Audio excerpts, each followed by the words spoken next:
гэсэн. За.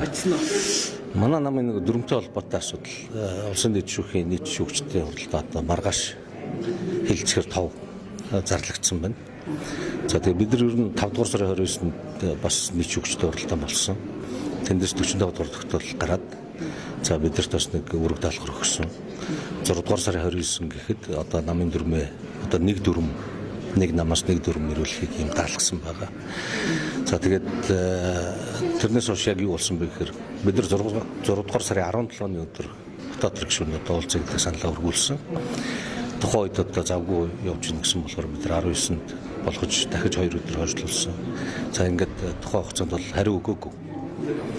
За тэгээ бид нар одоо энэний дараа бол 24-нд манай одоо намын Ахмадын хорооны дарга Ашнямгай уцаар холбогдоод за та хоёрыг одоо уулзуулъя. Тийм ээ. Одоо намаа хаглам одоо бүр байхгүй болгохны. Тэгэхээр дүрмээ нэгтгэхэд ингээд явуулах боломж байна уу? Уулзуулъя гэсэн.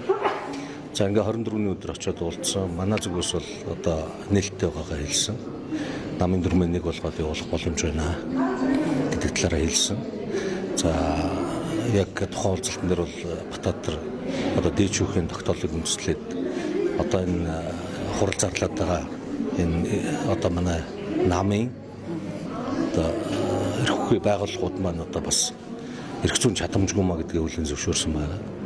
За тэгээд харин нэг дүрмтэй болох асуудал төр бол татгалцсан. Нөгөө тамгатай байгаа, би дарга байгаа гэдгээрээ төрөөрөө явцсан. За ийм асуудал болсон. За тэгээд бид нар 25-нд бол дээчүүхэд дахиад одоо өөрсдийнхөө зүгээс тайлбараа хөргүүлсэн байгаа. Тэгэд 25-ны өдөр хөргүүлээд 26-ны өдөр дээд шүүх одоо манай тайлбарыг сүлээж явуулаа гэсэн одоо мэдээлэл сайт дээр тавьсан байгаа.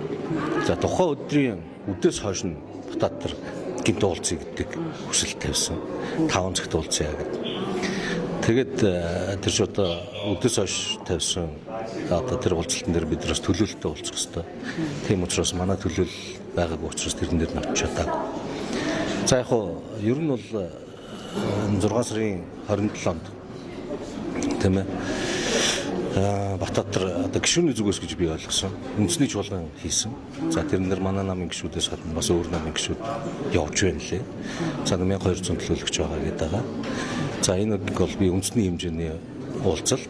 За тэгээд улсын эдийн засаг, нийгэм, тийм ээ гадаадд нөхцөл байдалтай холбоотой одоо ямар шийдэл гаргаж явахын тэр талаараа ярьсан болов уу гэж бодсон. Гэтэл одоо тэрийг бас намын хурал хийсэн мэтэр ойлгуулах гэж явчих шиг боллоо. Энэ одоо юугаар харагдаад байна гэхээр дээд шүүхэд өгсөн тайлбар дээр нөхдүүд одоо бид нар 1200 хуралдчихлаа гэсэн ийм байдлаар хандсан байна лээ. Эрхгүй байгууллагаас одоо энэ хурлыг зохион байгуулсан энэ төр гэдэг одоо чуулган зохион байгуулсан гэдэг. За энэ одоо ер нь бол улсын дэд шүүхээс бидэрт даалгавар өгөхдөө хурал хийгээд гэж хэлээгүй. Нэгдүгээр дүрмээ нэг болгоод ир гэсэн. За тийм учраас одоо дэд шүүх маань улсын дэд шүүх маань одоо урд нь гаргасан тогтоолуудынхаа хэрэгжилтийг бас харж үзэх бах. Тэгээ хуулийн дагуу бас шийдвэр гаргаад намын асуудлыг нэгтгэж шийдэж өгөх хаа гэсэн юм. Тэр хурал дээр танаа намын гишүүд байгаагүй гэсэн үг өөр намынхан байсан гэдэг байна. Манай намынхан байсан. Тийм. Гэхдээ ингээд тийм холилдсон бас өөр намынхан байна л л дээ. Тийм. Манай намынхан гэхдээ яг одоо миний таньдгууд гэдэг юм уу одоо хэлж байгаа манай намынхан ч гэсэн хэлээд нь л да тэрэн дээр бас цөөхөн хүмүүс байсан. Хаанаас хүмүүс болоод ирвэ гэсэн асуудлаас яригадаад байна. Тэгэд энийг одоо намын чуулган хийчлээ ш тэгээ зарлаад байна гэдэг одоо маш олон намын гишүүд над руу энэ одоо юу болоод байгаа юм бэ? Бидэрт мэддэггүй бас юм чуулган яагаад яваад байгаа юм бэ гэсэн байдлаар хандаад байгаа.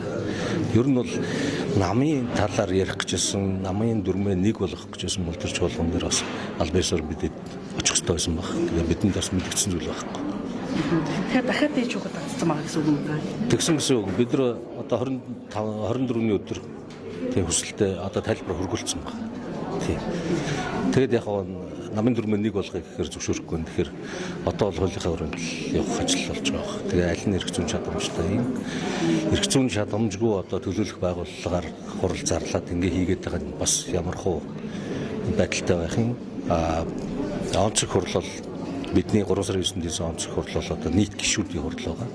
Тэгэхээр бас алийн нэрх зүүн чадамжтай гэж үзэх вэ гэдгээ улсын дэд шүүхээс анхаарч үзэх байхаа л гэж бодож байна. За.